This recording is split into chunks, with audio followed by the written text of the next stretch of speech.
നിയോ wisdom college മൂന്നാമത്തെ അധ്യയന വർഷത്തിലേക്ക് പ്രവേശിച്ചിരിക്കുകയാണ്. ഈ 3 വർഷം പിന്നിടുമ്പോൾ ഏറ്റവും കൂടുതൽ നമ്മൾ അഭിമുഖീകരിക്കുന്ന ഒരു പ്രോബ്ലം എന്ന് വെച്ച് കഴിഞ്ഞാൽ, അതെനിക്ക് തോന്നുന്നു താങ്കൾ മാത്രമല്ല, സെൽഫ് ഫിനാൻസിങ് ക്യാമ്പസ് രംഗത്തെ എല്ലാവരും അഭിമുഖീകരിക്കുന്ന ഒരു പ്രോബ്ലമാണ്. കാരണം പുതിയ തലമുറ ഒരു +2 കഴിയുമ്പോൾ തന്നെ കേരളം വിടാനുള്ള, ഇന്ത്യ വിടാനുള്ള ഒരു ട്രെൻഡ് ഭയങ്കരമായിട്ടുണ്ട്. അപ്പോൾ പുറത്ത് പഠിച്ചാൽ മാത്രമേ അതൊരു പഠനമാവുന്നുള്ളൂ എന്നൊരു നിർബന്ധം ഇപ്പോൾ പുതിയ തലമുറയിൽ വളരെ ആഴത്തിൽ വേരൂന്നി കഴിഞ്ഞു. ഈ ഒരു സിറ്റുവേഷനെ ഒരു മൂന്നാമത്തെ അക്കാദമിക് ഇയറിലേക്ക് പ്രവേശിക്കുന്ന നിയോ വിസ്റ്റം കോളേജിന്റെ സാരഥി എന്ന രീതിയിൽ താങ്കൾ എങ്ങനെയാണ് ആ സിറ്റുവേഷൻ ഹാൻഡിൽ ചെയ്യുന്നത്? കേരളത്തിലെ മാത്രം വിഷയമല്ല അത്. താങ്കളുടെ ചോദ്യത്തിനകത്ത് തന്നെ ഉണ്ട് അത്. അതൊരു യൂണിവേഴ്സൽ ഇഷ്യൂ ആണ്. ഇപ്പം ഞാൻ യൂറോപ്പിലൊരിക്കൽ പോയപ്പോൾ അവിടെ ചെറിയ കുട്ടികളില്ല, എല്ലാം മുതിർന്നവരാണ്. അപ്പം നമ്മൾ ചോദിക്കുമ്പോൾ പറയണത് അവരെല്ലാം ഒന്നുകിൽ അവിടുത്തെ സിറ്റിയിലേക്ക് പോകുന്നു, അതല്ലെങ്കിൽ മറ്റ് കൺട്രീസിലേക്ക് പോകാൻ അവർ ഇഷ്ടപ്പെടുന്നു. ഇവിടെയുള്ള കുട്ടികളുടെ ഇഷ്ടം യൂറോപ്പിലേക്ക് പോകാനാണ്. ഇതെങ്ങനെയാണ്? ഇതിൽ ഏറ്റവും വലിയ വിഷയം എന്താണെന്ന് വെച്ച് കഴിഞ്ഞാൽ 10th കഴിയുന്നൊരു കുട്ടി ഫുൾ A+ വാങ്ങിക്കുന്നു. ആ കുട്ടി ഞാൻ പലപ്പോഴും സീറ്റിലിരുന്നിട്ട് അഡ്മിഷൻ എടുക്കുന്ന സമയത്ത് ശ്രദ്ധിക്കാറുണ്ട്. +2 എത്തുമ്പോൾ അയാളെ മാർക്ക് കുറയുന്നു. കുട്ടികളുടെ അസോസിയേഷൻ 10th വരെ ഓൾമോസ്റ്റ് അവരുടെ പാരൻസായിട്ട് റിലേറ്റഡ് ആണ്. പക്ഷേ അതിനുശേഷം അവരുടെ അസോസിയേഷൻ മാറുന്നു.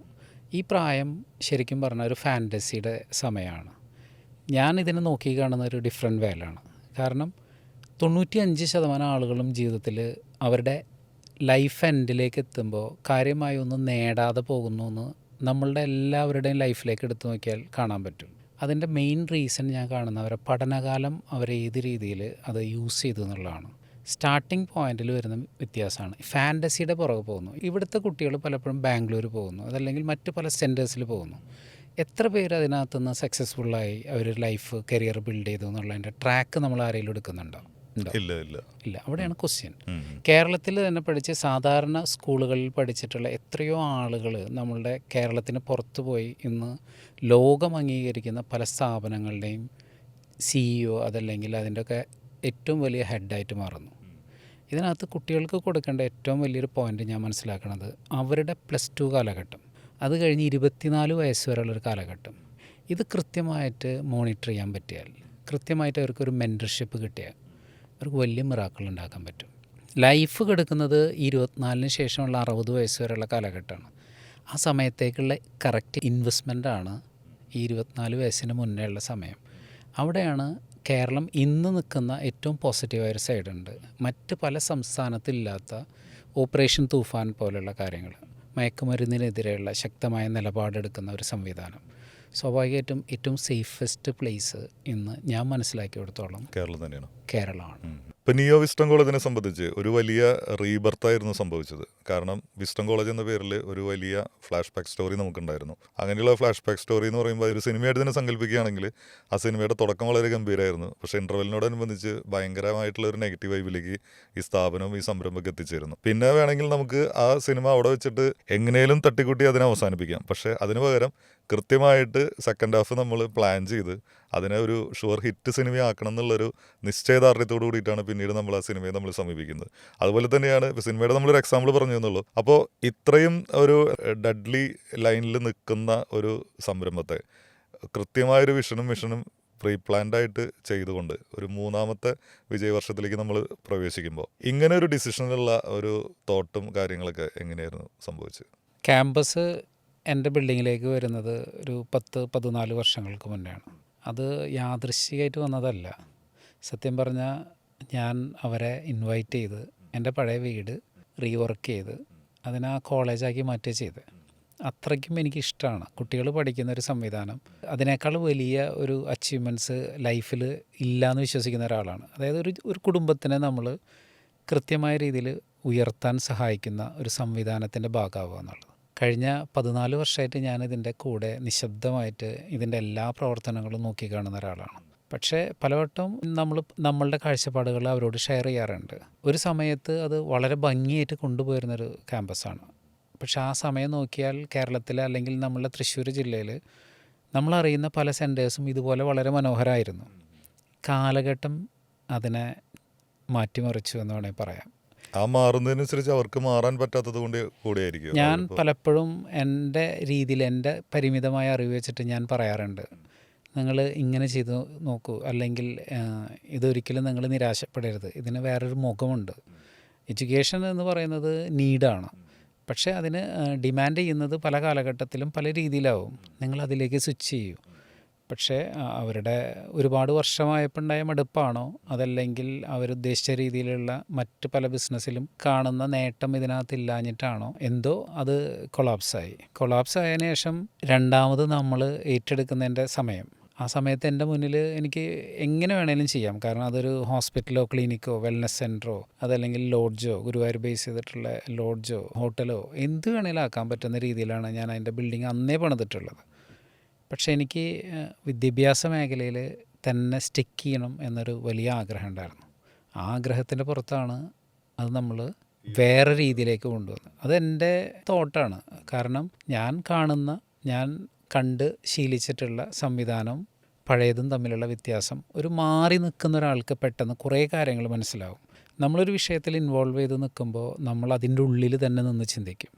നമ്മൾ ജസ്റ്റ് ആ ഡോറിനപ്പുറത്ത് നിന്നിട്ടൊന്ന് വീക്ഷിക്കാനുള്ളൊരു മനസ്സുണ്ടെങ്കിൽ നമുക്കതിൻ്റെ ഗുണവും ദോഷവും മനസ്സിലാവും.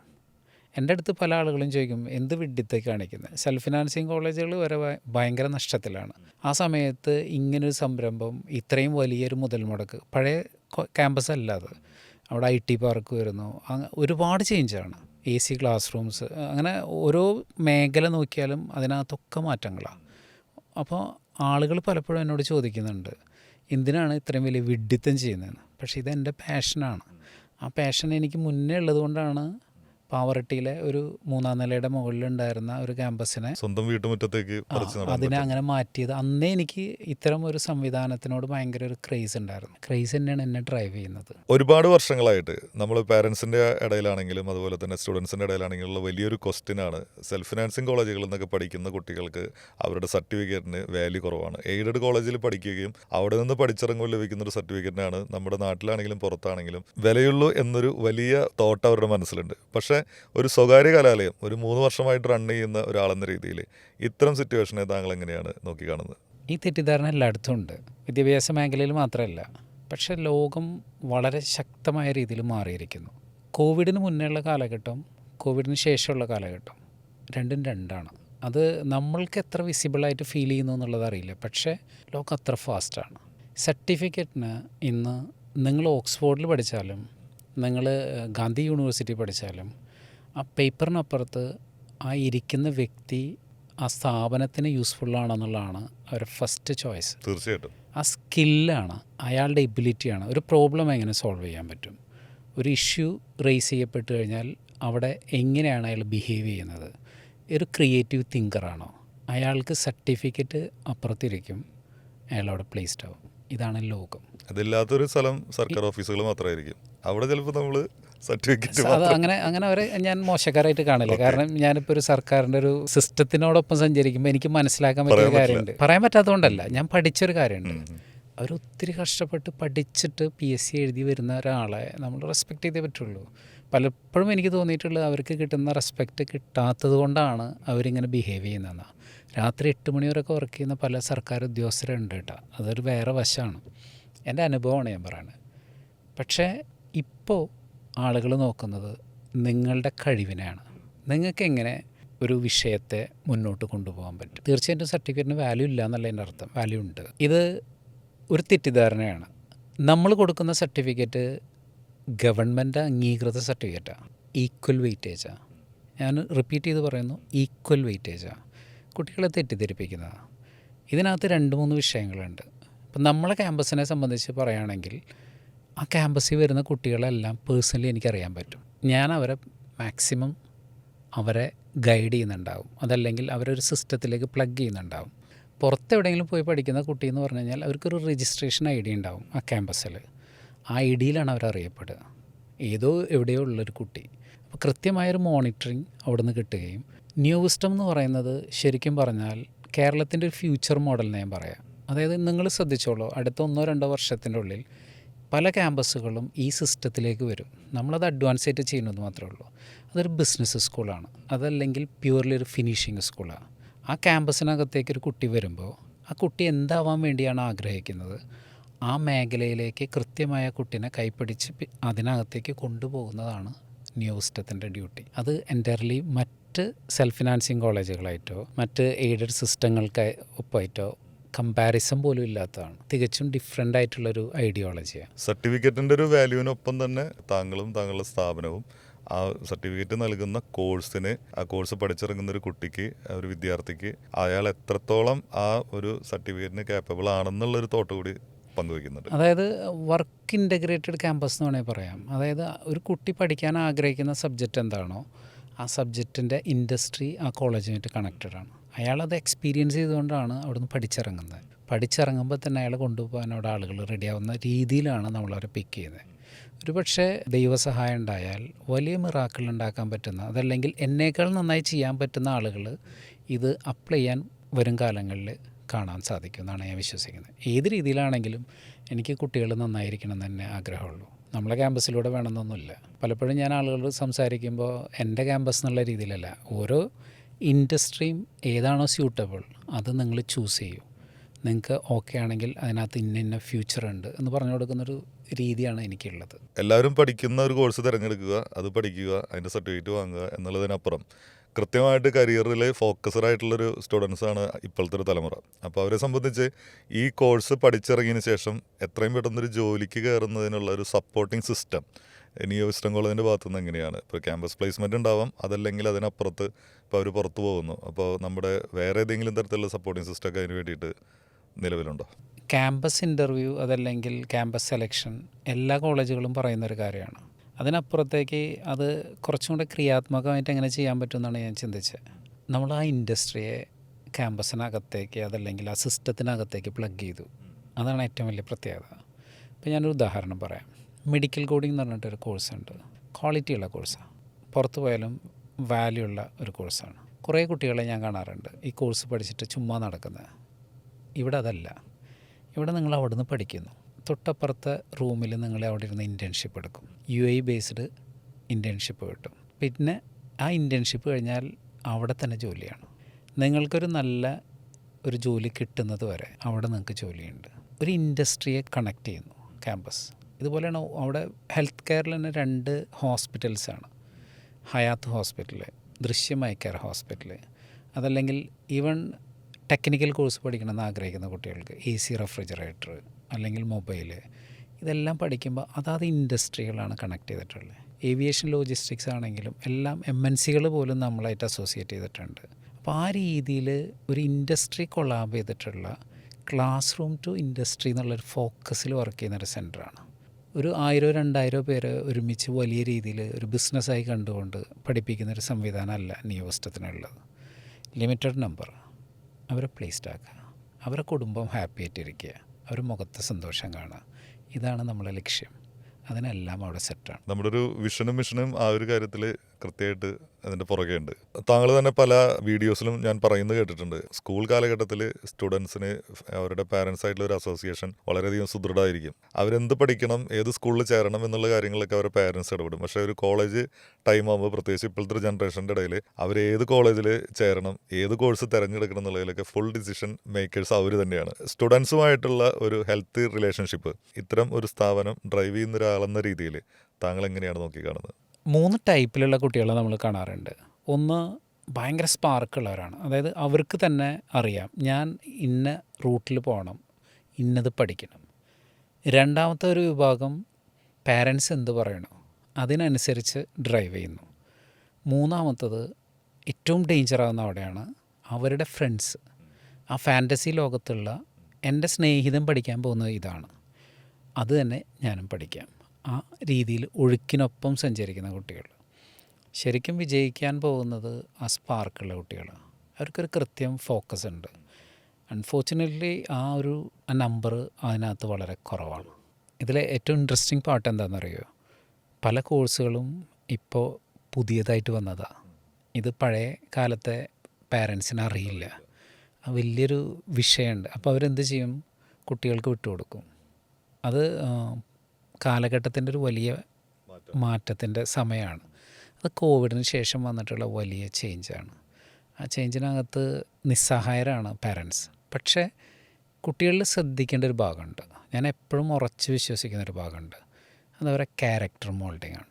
അവരെ ക്യാരക്ടർ മോൾഡ് ചെയ്യാൻ പറ്റിയാൽ അവർക്ക് എവിടെയും എത്തിച്ചേരാൻ പറ്റും. ഇപ്പം നമ്മളൊക്കെ പഠിക്കുന്ന സമയത്ത് നമ്മൾ പഠിച്ച സബ്ജക്റ്റുമായിട്ട് ബന്ധപ്പെട്ടിട്ടാവണമെന്നില്ല നമ്മളെ കരിയർ ബിൽഡ് ചെയ്യുന്നത്. ഒരു സമയം കഴിഞ്ഞാൽ നമുക്ക് പുതിയ ഓപ്പർച്യൂണിറ്റീസ് നമ്മളെ മുന്നിലേക്ക് വരും.